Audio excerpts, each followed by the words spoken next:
Welcome to Outdoor Adventures. I'm Ben Ruth.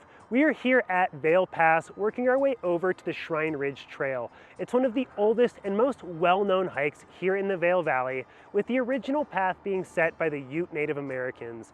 Though throughout history it's been enjoyed by gold miners, silver miners, pilgrims, the 10th Mountain Division, and now it's a popular hiking and backcountry skiing trail well known for its spectacular views.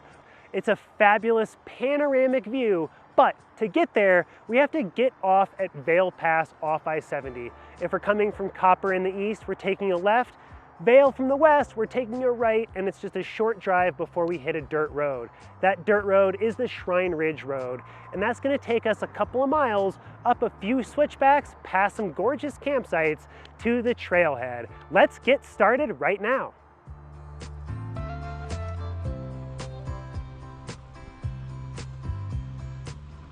So you've made it to the trailhead, which is at about 11,090 feet in elevation. From there, we're gonna go about 2.2 miles to our final destination, and that's gonna be at about 11,800 feet.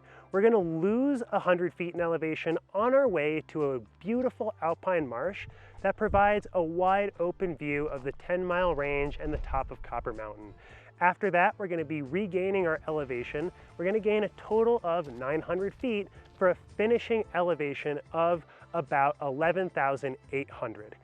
It's a nice gradual way the whole time. Once we get through the alpine marsh, it's about an 8% grade from the marsh all the way up through a forest that's gonna break through several wide open meadows and a couple of creek crossings that can be a little bit tricky, especially during the earlier seasons, early July. Then, after we get through that forest, we're gonna hit a ridgeline. Along that ridgeline is gonna be the steepest part of our hike at about an 18% grade.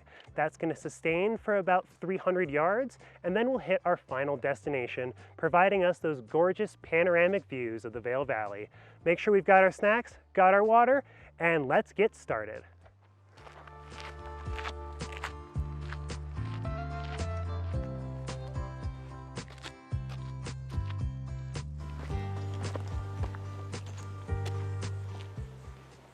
An important thing to always keep in mind when we're out here in the backcountry is wildlife. And wildlife encounters are something that we always need to be a little bit aware of. And the last time I hiked the Shrine Ridge Trail, right on this exact spot, I ran into a moose. And moose can be some of the most dangerous things we can run into out here. More dangerous than bears and mountain lions, at least in Colorado. Might be a little bit different as we get further north and we start running into grizzly territory, but we don't really have grizzly bears here, which means moose are far and away the most likely to hurt us or attack us out here. And that's because they're both territorial and they will defend themselves, and moose aren't really afraid of much. So the last time I was up here on Shrine Ridge, I was taking photos of sunset, and I was working my way back down the trail a little bit after dark. I had my headlamp with me and my dog on his leash, but when I broke out of these bushes right here, coming down this way was Mama Moose, already in a full sprint. She was coming for me. And really the only thing I had time to do was to raise my hands and yell at her. And that caused her at least to stop and think about it for a second. I lunged towards her when she did and yelled, hoping that would get her to move on, but it didn't work at all. She decided that I needed a little bit more subduing, so she took big 2 steps towards me. I fell down into the trail back behind me. I broke one of my camera lenses, and lying on my back, I had my life flash before my eyes there for a second.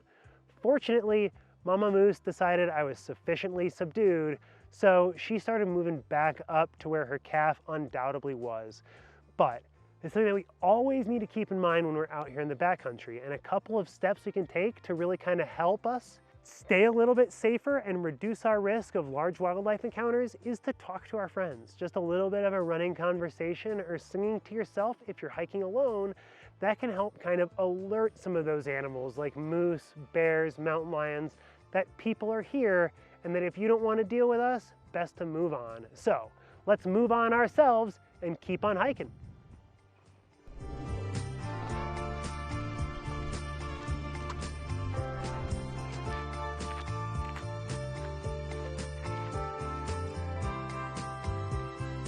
Well, we are closing in on the very end of the Shrine Ridge Trail, so we just have that last little steep section remaining, and then we've got those gorgeous panoramic views.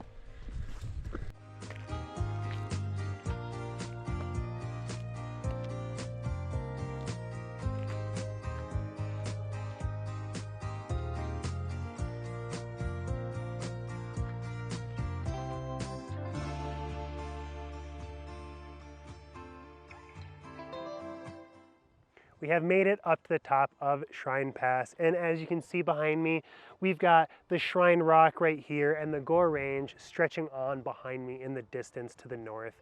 To the south side, we've got the 10-mile range, Copper Mountain, and then to the southwest, we've got Holy Cross, Notch Mountain, and Battle Mountain Pass as well. And then way off into the distance, off to the west of us, we've also got the Flat Tops Wilderness. And we've got gorgeous panoramic views of everything, making that 2.5-mile uphill well worth the time. On our way back, it's gonna be starting to get a little bit darker on us, so we're gonna have to keep an eye out for moose near the trail.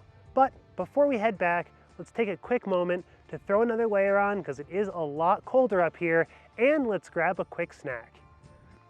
While we're hanging out, enjoying the views, I wanted to talk quickly about two things I want to make sure that I always have in my trail pack.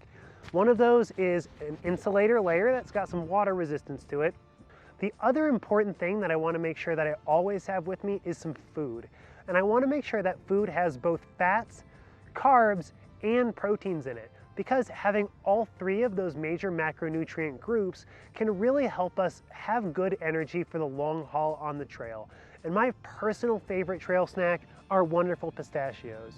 It's something that I can just grab real quick, eat a little bit on the way during the trail, or hang out and really dig into for a minute. They've got that crunchy, meaty quality to them that's really satisfying, and my personal favorite, the chili roasted variety, has an extra bite to them with that spice. But they've got a whole bunch of different flavors that every time you go on a hike, you pack a snack, something that you're gonna be able to hang out and enjoy as you take in the views. That's all the time I really have to hang out up here.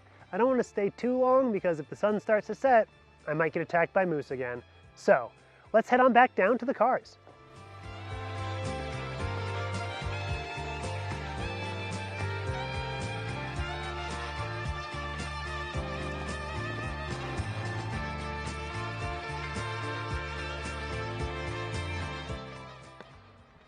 Well, we've made it back to the car, and one thing to always keep in mind when we're hiking with a ridge to the west is that once the sun sets, it's gonna get dark and it's gonna cool off really fast. So I'm glad I had an extra light and my hat in my bag with me today.